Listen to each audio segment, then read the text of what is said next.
Halo sahabat Indonesia, kita bertemu lagi dalam Hot News. Kali ini saya kedatangan tamu istimewa, seorang pengamat sosial politik, Ferdinand Hutahian. Beliau hari ini saya ajak bicara tentang silang sengkarut atau permasalahan di Partai Demokrat. Karena apa? Karena beliau ini adalah mantan pimpinan atau kader utama dari Partai Demokrat. Sekarang sudah menjadi pengamat politik yang netral. Nah, ini kita akan berbicara. Mas Ferdinand, terima kasih sudah datang. Kita ngobrol di studio Kanal TV Anak Bangsa. Prahara Partai Demokrat, kalau saya bilang begitu. Sebetulnya masalahnya apa yang terjadi? Sebetulnya begini ya, kalau saya melihat memang apa yang menimpa Partai Demokrat sekarang ini adalah mungkin tepatnya saya memilih diksi ini adalah buah dari apa yang ditanam. Oh, ya. Itu tabur tuai gitu ya? Ya, tabur tuai seperti itulah ya. Karena apa? Memang kaderisasi dan pengkaderan politik di Partai Demokrat ini menurut saya ada yang terlalu cepat menanam batang yang muda sehingga tumbuhnya dahan dan ranting serta daun-daunnya itu tidak sesuai dengan ekspektasi yang adalah, terutama dari ekspektasi para senior-senior, para pendiri dan ya yang merasa pertama sekali lah melahirkan Partai Demokrat ini. Jadi saya melihat bahwa peristiwa yang terjadi sekarang ini memang saya sendiri semenjak keluar dari Partai Demokrat sudah menduga bahwa ini akan terjadi.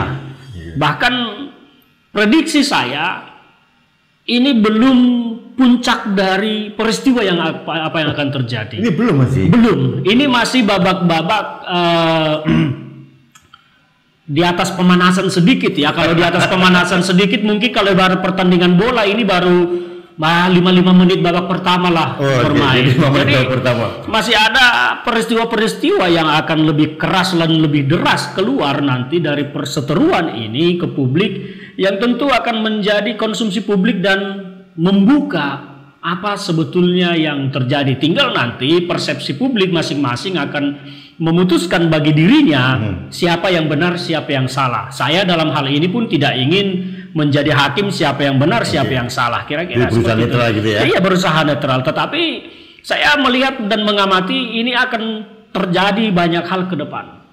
Dan perseteruannya mungkin tidak hanya akan menjadi sekedar perseteruan politik, tetapi menjadi perseteruan antara orang dengan orang, person dengan person, pribadi dengan pribadi, dan ini yang lebih tidak elok nanti ditonton oleh publik.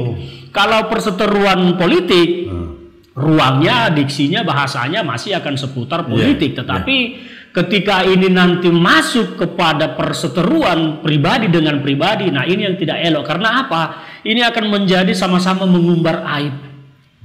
Nah, berarti kan kalau begini akan merugikan Partai Demokrat sendiri sebetulnya. Saya melihat masa depan Partai Demokrat dengan peristiwa ini memang sangat dirugikan ya. Sangat dirugikan, bahkan ini akan menggerus elektabilitas Partai Demokrat. Karena apa? Partai Demokrat akan terlambat bersama rakyat, terlambat menyapa rakyat, dan terlambat membuktikan diri ke rakyat bahwa partai ini layak ditemani oleh rakyat. Sehingga resikonya nanti adalah penurunan elektabilitas yang cukup tinggi. Menurut saya akan terjadi, bahkan ya mungkin 50% akan berkurang dari perolehan sekarang ya. Karena sekarang 7%. 7,7 kalau tidak salah. Kalau separuh berarti nggak sampai ke parlemen. Ya, menurut saya ancaman terbesarnya itu. Karena apa? Sekarang ini polemik ini, dugaan saya ya, hitung-hitungan saya secara angka waktu, ini baru akan selesai di awal 2023. Oh, masih lama. Ya, menjelang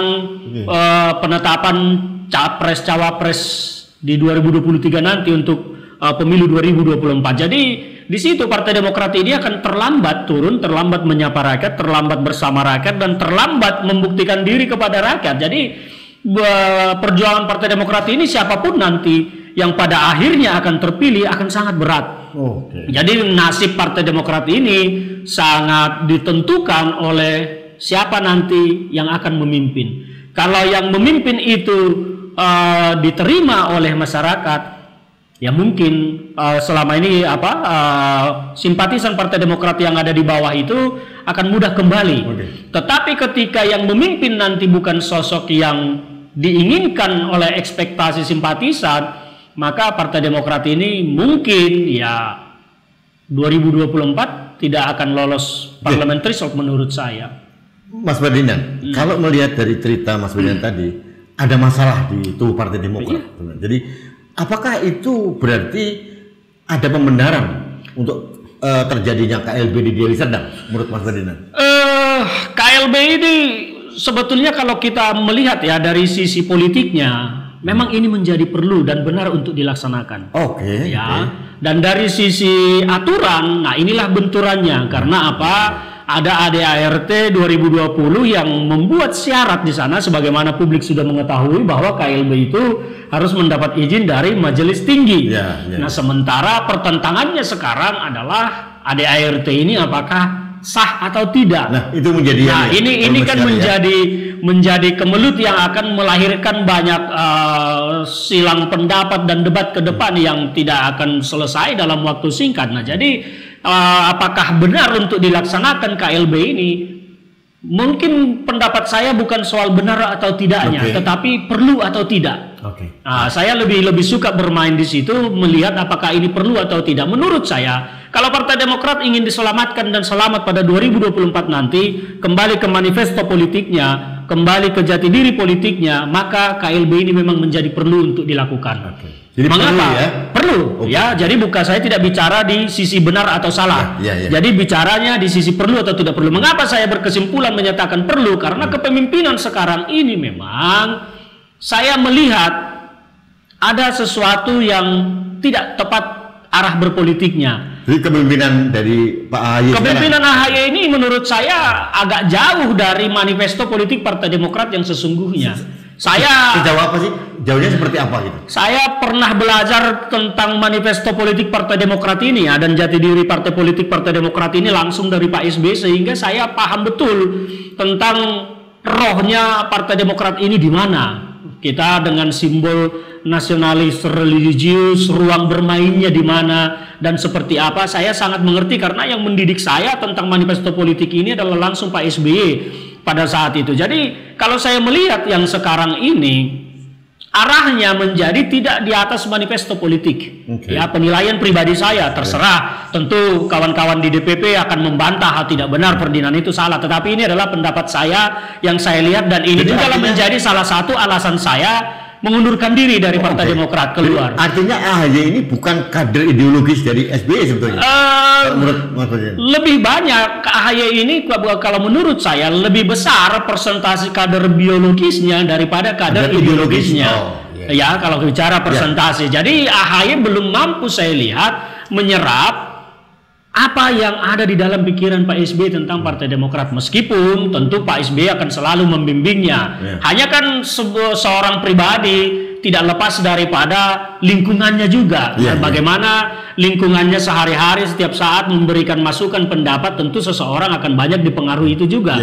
Nah, ini juga lah yang menjadi banyak kontroversi selama ini di sana, ketika AHY ini banyak dilingkari dan dibungkus bahkan oleh teman-teman beliau yang memang selama ini ya teman-teman seangkatan beliau lah di kedinasan, yang pada umumnya bukan kader murni Demokrat. Bukan. Jadi kader yang kemudian mengundurkan diri dari kedinasan TNI dan bergabung dengan AHY, kemudian sekarang memimpin Partai Demokrat. Nah, ini menjadi resistensi teman-teman senior ya, kader senior.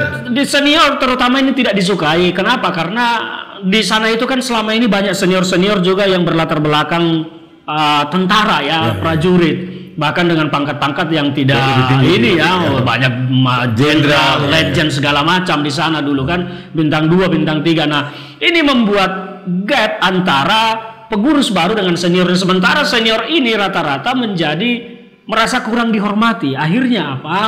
Beliau-beliau ini menjaga jarak dengan kepengurusan sekarang. Maka kalau kita lihat pengurusan DPP sekarang ini pada umumnya diurus oleh pengurusnya itu rata-rata di posisi-posisi tertentu adalah orang-orang baru ya, orang-orang baru, anak-anak baru yang memang dibawa serta oleh AHY. Jadi inilah kemelut-kemelut kecil yang kemudian menjadi besar karena tidak kunjung bisa ditata dan dimanage. Nah, senior-senior yang di atas ini semakin merasa ini Partai Demokrat akan semakin tidak jelas.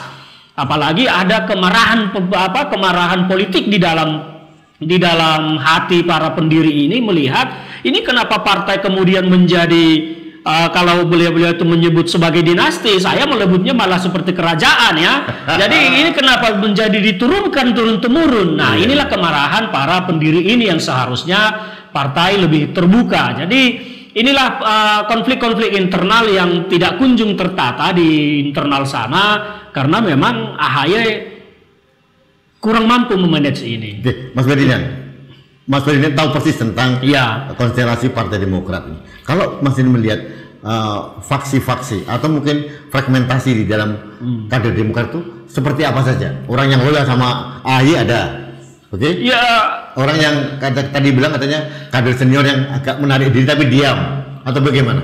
Kalau bicara tentang ini ya fraksi-fraksi lah kita anggap ya. Di sana itu kan sebetulnya hampir seluruhnya di sana itu loyal kepada Pak SBY. Saya tahu. Kepada Pak SBY ya? Kemarin, kepada Pak SBY. Ya, itu loyalitasnya kepada Pak SBY memang semua hampir tidak kita ragukan. Nah, tetapi setelah ada perubahan struktur di kepengurusan 2020-2025 ini, nah disitulah konstelasinya berubah. Terutama terhadap posisi-posisi senior dan kader-kader memang yang sudah lama menjadi kader, tetapi merasa kurang mendapat tempat ya setelah hadirnya anak-anak baru yang baru masuk di situ dibawa oleh AHY sebagai teman-teman mungkin ya dan menduduki posisi-posisi yang sangat strategis. Bahkan ke saya pribadi pernah beberapa orang anggota fraksi yang minta ketemu dengan saya pribadi, ketemu, ngobrol dan berkeluh kesah bagaimana mereka ini sulitnya mendapat akses untuk bertemu atau berbicara dengan ketua umumnya karena lapisan-lapisan ini. Wah, ada birokrasi seperti itu? Ya, seperti itu yang terjadi. Jadi mereka mengeluh ke saya waktu itu, saya belum mengundurkan diri dan pada minta ke saya, Bang, tolong dong disampaikan karena mereka tahu saya selama ini ada selalu mendampingi Pak SBY dan ada akses. Tolong disampaikan dong kok kami ini sulit untuk berbicara dengan ketua umum harus melewati ini kira-kira seperti itu. Jadi isu itu benar ya bahwa ada beberapa orang yang sulit sekali ketemu dengan. Ya sebetulnya ini bukan isu ya, tetapi sebuah peristiwa yang benar terjadi hanya publik tidak mengetahui. Nah dengan peristiwa-peristiwa ini saya pikir sudah tersampaikan ya. Bahkan kemarin waktu ada konferensi pers teman-teman KLB di Hambalang itu juga saya pikir publik kalau membaca secara terbuka ini sudah ngablak sebetulnya apa yang terjadi di Demokrat. Tinggal bagaimana orang menyimpulkan bagi dirinya siapa yang salah, siapa yang benar. Nah itu tadi yang saya sampaikan di awal bahwa ini baru permainan 5 menit pertama dari dalam babak pertama. Karena apa? Pasca ini akan banyak serangan-serangan pribadi. Nah salah satunya ya peristiwa kemarin yang konferensi pers di Hambalang itu kan tidak bicara tentang ini simbol, tidak bicara tentang aturan KLB ini, tidak bicara tentang bagaimana KLB ini supaya disahkan, tetapi bicara tentang peristiwa masa lalu di mana pada saat itu Demokrat menjadi aut-autan hancur-hancuran karena terpaan isu korupsi dan menyebut nama bahwa si A kenapa belum dihukum sementara si B, C, D sudah di penjara. Nah kan akhirnya apa itu udah merebet kemana-mana ini ya. Itu yang saya sampaikan tadi bahwa ini nanti pertempuran ini bukan lagi hanya sekedar politik berebut posisi Demokrat, tetapi saling serang antara pribadi. Tentu pihak yang diserang akan melakukan serangan balasan. Karena mereka ini kan senior-senior yang dulu-dulu di atas ini sama-sama tahu dosanya masing-masing. Tidak mungkin si A contohnya dulu ini mampirnya ke tukang refleksi mana, pasti si B tahu kan kira-kira seperti itu. Jadi ini nanti akan saling pegang kartu gitu ya. Ini akan saling sebut, saling ungkap. Akhirnya apa? Aib yang akan diumbar, bukan lagi bagaimana supaya Demokrat ini betul-betul kembali ke manifesto politiknya, kembali ke jati diri politiknya, dan kembali ke simbol-simbolnya. Nah ini yang saya harap Pak Muldoko sebagai ketua umum yang dipilih oleh teman-teman KLB jangan sampai juga disesatkan oleh teman-teman ini. Saya tidak suka ya, saya tidak senang kalau upaya dari titik awal yang sudah disambut baik oleh Pak Muldoko untuk memperbaiki Partai Demokrat ini kemudian tersesat juga. Itu saya tidak suka. Pak Muldoko ini istilahnya kan orang dari luar yang diajak untuk memperbaiki. Mas Ferdinand, ini bicara masalah KB Deli Serdang dan menghasilkan Ketua Umum Pak Muldoko. Apakah Pak Muldoko menurut Pak Mas Ferdinand ini adalah sosok atau figur yang diharapkan bisa membenahi Partai Demokrat yang tadi Mas Ferdinand ceritakan tadi? Secara pribadi Pak Muldoko ini kan kita bisa melihat kapasitas dan kualitasnya ya. Beliau ini Jenderal Bintang 4, pernah menjadi Kasat dan pernah menjadi Panglima dan sekarang menjadi Kepala Staf Presiden. KSP ini, Kepala Staf Presiden ini kan bukan orang sembarangan. Tentu pemahaman sosial politik beliau tinggi, source yang beliau miliki sangat tinggi, jaringan yang beliau miliki sangat luas. Nah, tentu bahwa keberadaan Pak Muldoko ini menjadi pilihan yang dipilih oleh teman-teman ini dianggap mampu untuk memimpin, dan secara pribadi saya percaya Pak Muldoko akan mampu memimpin ini andaikan nanti keputusan pengadilan menetapkan bahwa beliaulah yang kemudian disahkan menjadi ketua umum. Saya percaya kepada kapasitas kepemimpinan Pak Muldoko. Hanya yang kembali di situ saya ingatkan, jangan sampai justru teman-teman yang mengajak Pak Muldoko ini justru tidak mampu mengembalikan marwah Partai Demokrat, tetapi Pak Muldoko jadi tertinggal sendirian juga. Nah, itu yang saya perhatikan. Ada kekhawatiran di situ. Ada kekhawatiran saya lihat dari gerak-gerik dan langkah-langkah politik teman-teman ini. Tapi saya senang ketika saya mendengar Pak Yusril sebagai lawyer akan bergabung membantu Pak Muldoko ya. Saya lihat di situ ada yang akan mengarahkan secara hukum kemana kita harus melangkah. Jadi saya melihat di situ saja, karena biar bagaimanapun sebetulnya saya cinta dengan partai ini meskipun dengan orang-orang yang mengurusnya sekarang saya agak kesal ya. Karena apa? Sesuatu yang kita cintai ini kok diurus dengan cara yang tidak tepat. Nah, jadi seperti itu. Ada yang nanya sebetulnya, beberapa orang lupa alasan utama dulu Anda keluar dari Demokrat kenapa sih? Alasan utama saya keluar dari Partai Demokrat itu ada beberapa ya. Yang pertama memang perbedaan pandangan politik saya dengan Ketua Umum AHY terkait bukan dengan SBY. Bukan dengan SBY. Karena Pak SBY kan sudah selesai di sini ya. Ya, perbedaan politik saya antara saya dengan AHY terkait dengan bagaimana kita bersikap politik sekarang di dalam pemerintahan ini. Itu berbeda. Berbeda cara, tetapi hasratnya sama. Sebetulnya bahwa AHY ini juga pengen bergabung dengan pemerintah, pengen menjadi bagian dari pemerintahan Pak Jokowi. Ya, tetapi langkah yang diambil itu malah menjauh. Itu bukan langkah untuk mendekat menjadi sahabat, tetapi langkah menjadi lawan. Karena apa? Teman-teman kader di Partai Demokrat banyak sekali yang menyerang pemerintah ya, sementara politik ini kan dinamis. Pernah juga saya berdiskusi dengan salah satu teman beliau lah, pendamping beliau di sana, yang menjadi tangan kanannya lah saya sebut ya, entahlah benar tangan kanannya atau tangan kirinya kawan ini. Tetapi saya mengingatkan, saya menangkap bahwa mereka ini masih menggunakan teori petinju, pukul nanti rangkul. Nggak laku sekarang, saya bilang bahwa sekarang tinju sudah tidak menjadi favorit penonton karena sudah ada UFC itu udah dirangkul masih dipatahin. Jadi jangan dianggap dulu dipukul seperti tinju, dirangkul akhirnya ada yang memisahkan, diajak duduk minum. Nah itu seperti itu, teori berpolitik seperti itu menurut saya tidak pas. Kalau kita memang mau ikut dengan pemerintah, kita tunjukkan kita bekerja, berkeringat dan membantu, maka keringat kita lah yang akan dibayar. Bukan dengan teori seperti tadi, pukulin aja dulu nanti kita dirangkul diajak bergabung. Jadi itu salah satu perbedaan politik saya antara saya dengan Ketua Umum AHY. Yang kemudian perbedaan antara sikap politik saya juga dengan banyak teman-teman kader di sana ya. Saya mungkin teman-teman tahu bagaimana kerasnya saya melawan radikalisme intoleransi di Republik ini. Saya bukan mau membanggakan diri, tetapi saya memang di garis depan untuk melindungi Indonesia dari itu. Nah, di dalam sana semakin banyak kawan-kawan itu yang terjebak dan larut serta ikut di dalam intoleransi ini. Akhirnya saya secara pribadi sering disebut di sana, wah Ferdinand itu anti-Islam. Saya bilang, apakah ormas-ormas ini menjadi perwakilan dari Islam? Sehingga ketika saya menyerang seperti FPI dan HTI, saya disebut menyerang Islam. Nah, itu perbedaan-perbedaan yang kemudian muncul di sana. Nah, itulah yang saya sebut partai ini menjadi keluar dari manifesto politiknya. Itu salah satunya. Salah satunya itu, ya. karena Partai Demokrat itu adalah nasionalis religius, anti radikalisme, anti intoleransi, tetapi kemudian kadernya menjadi banyak yang larut di intoleransi dan radikalisme. Salah satunya kemarin ramai di media sosial bagaimana seorang kader Demokrat mengumpulkan uang takziah ya terhadap 6 pengawal Rizik Syihab yang mati. Itu kan kader Demokrat itu. Yang kemudian mereka ribut sendiri tentang jumlahnya yang sekian miliar lah, yang inilah ribut. Nah, hal-hal seperti ini. Jadi saya diserang di situ. Saya kemudian memutuskan langkah politik saya tidak lagi diinginkan di sini.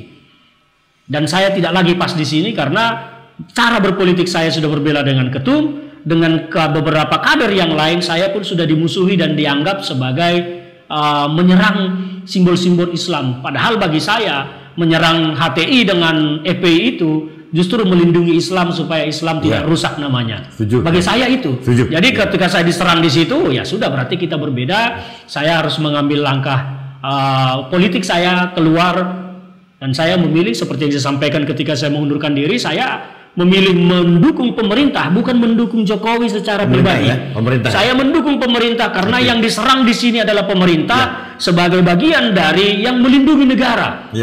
Karena pemerintah ini yang bertugas melindungi negara. Nah, ketika pemerintah diserang, dan presidennya di situ adalah Jokowi, maka saya akan lindungi otomatis ini. Ya. Otomatis. Jadi ya banyak yang bicara, oh Ferdinand menjilat ke Jokowi segala macam. Kalau itu tidak demikian, tetapi alur berpikirnya adalah saya membela pemerintah yang menjaga negara. Maka pemerintah yang dipimpin Pak Jokowi, tentu Pak Jokowi harus saya bela di sana secara bersama-sama sebagai satu keutuhan. Jadi bukan secara Pak Jokowi secara pribadi. Nah, itu saya sampaikan pada saat saya mengundurkan diri. Saya memilih bersama-sama negara. Maka statement saya waktu itu, saya berpolitik untuk bangsa, bukan untuk pribadi saya. Oke, siap. Kembali lagi ke Partai Demokrat yang paling aktual. Nah, ini ada beberapa alternatif.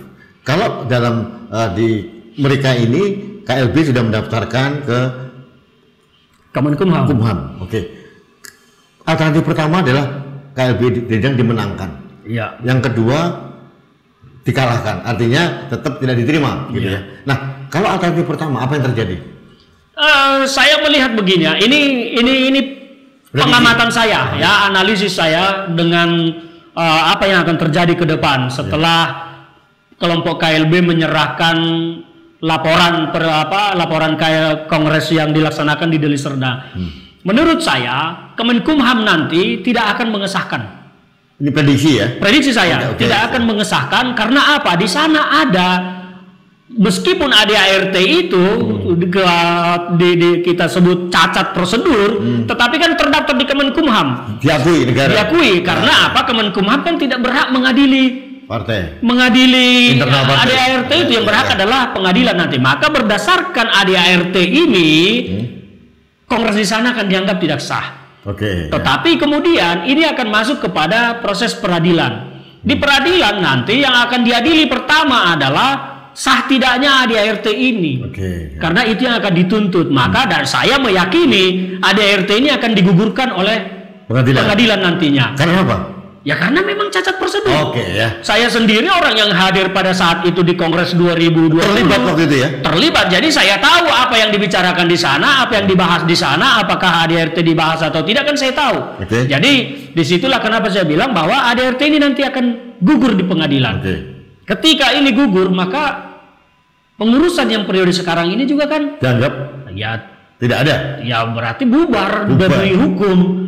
Nah, setelah itu apa? Tinggal dilihat apakah layak boleh KLB Deli Serdang disahkan dengan mengacu kepada ART yang lama atau tidak. Tetapi menurut pengamatan saya, ini akan dua-duanya menjadi demisioner, tetapi akan ada perintah melaksanakan kongres kepada pengurus periode yang lama, periode 2015-2020. Masih ketum Pak SBY waktu itu. Ketum Pak SBY. Nah, menurut saya akan terjadi nanti seperti itu. Periode yang sekarang ini baik kelompok KLB, baik kelompok AHY ini akan menjadi demisioner. Tidak sah lah dua-duanya ya, demisioner, dan akan ada perintah untuk melaksanakan Kongres. Nah, di kongres itulah nanti pertempuran yang besar. Kalau analisis Mas Ferdinand seperti itu, ada kongres luar biasa baru berdasarkan hasil dari pengadilan gitu ya. Kalau ada kongres baru, apakah masih ada peluang Pak Muldoko untuk masuk di sini? Oh, tentu sangat berpeluang. Kenapa? Karena di kongres itu kan hal-hal yang akan dibahas nanti, yang pertama itu contohnya adalah laporan pertanggungjawaban kepada pengurus lama. Ya, dan akan ada komisi yang membahas itu. Yang kedua, tentang ADART. ADART ini sudah pasti akan dibahas ulang. Nah, komisinya pun akan dibentuk yang membahas ini. Nah, di ADART inilah nanti yang akan ditentukan syarat-syarat ketua umum menjadi apa. Maka disitulah peluangnya Pak Muldoko, karena tentu orang-orang beliau saat ini sebetulnya saya meyakini sangat banyak yang pro kepada beliau, tetapi tidak bisa bersuara karena menjaga struktur lah. Nah, yang ketiga baru nantinya agendanya adalah tentang membahas tatib pemilihan ketua umum lah, sampai kepada agenda ketua umum. Nah, disinilah di pembahasan ADART inilah nanti titik sentralnya, syarat-syarat apakah Pak Muldoko boleh ikut atau tidak. Dan saya percaya dengan banyaknya orang yang sebetulnya bersimpati ke beliau di dalam kepengurusan sekarang, itu akan lolos bagaimana syarat-syarat ketua umum itu terpenuhi kepada personalnya Pak Muldoko. Dan ketika itu terjadi, dugaan saya kelompok CKS tidak akan mampu membendung itu lagi. Dan ya Pak Muldoko, apakah menurut Mas Ferdinand ya, kalaupun ada KLB baru nanti, kekuatan CKS belum kuat untuk memendung dari kelompok lain? Saya banyak menerima telepon dari teman-teman saya di daerah ya. Masih anggota mereka? Masih. Semua banyak minta petunjuk kepada saya, karena ya saya juga nggak tahu, yang memang selama ini saya dekat dengan mereka. Mereka juga menduga-duga mungkin saya dipikir dekat dengan Pak Muldoko gitu kan. Jadi banyak yang menghubungi saya minta petunjuk, Bang ini gimana, kami harus bagaimana, minta petunjuk. Saya bilang, selalu saya pesan tetap saja menjadi pengurus. Kalau ada perintah loyal, nyatakan saja loyal, tetapi tidak perlu terlalu maju berbicara. Apalagi saya kasih contoh beberapa yang memang saya anggap offside dari pengurus-pengurus DPD yang berbicara melampaui norma dan etika. Karena ini politik, saya bilang. Politik itu tidak ada yang pasti. Kita tidak tahu ketika nanti ini berubah, ternyata kamu menyerang berlebihan, artinya kamu tidak akan terpakai. Tapi kalau kamu sekarang dalam posisi biasa-biasa saja, ya sekarang kamu tetap dipakai menjadi pengurus. Tetapi ketika berubah tidak. Tetapi percayalah bahwa di dalam politik itu sesuatu yang tidak pasti. Dan kamu harus berhitung bagaimana, kenapa Pak Muldoko berani dan siap mengambil posisi itu. Karena apa? Dalam hitungan beliau, saya sampaikan, dalam hitungan beliau mampu untuk memenangkan perang yang dilakoni ini. Maka dari situ saya sarankan berhati-hatilah bersikap. Saya selalu menyampaikan itu. Yang menghubungi saya itu bukan 1, 2, 3, 4, 5, puluhan. Ini jangan-jangan Anda nanti diusulkan jadi salah satu ketua gimana? Loh, tadi saya meneliti Mas Ferdinand.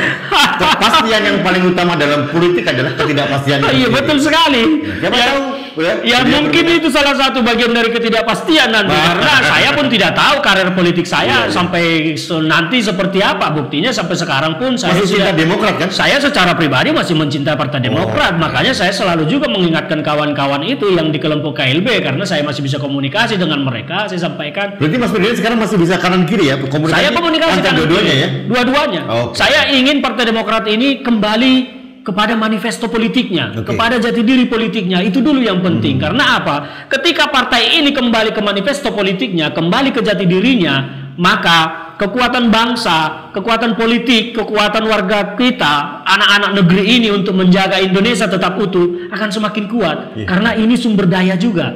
Partai Demokrat ini adalah sebuah kekuatan yang harus kita rawat untuk menjaga Indonesia. Kalau kekuatan sebesar ini sampai terjerumus kepada kelompok yang justru ingin merusak bangsa, apa yang terjadi? Sayang sekali. Artinya apa? Lawan kita semakin kuat. Maka kita harus melemahkan lawan kita dengan merangkul lawan-lawan kita menjadi teman.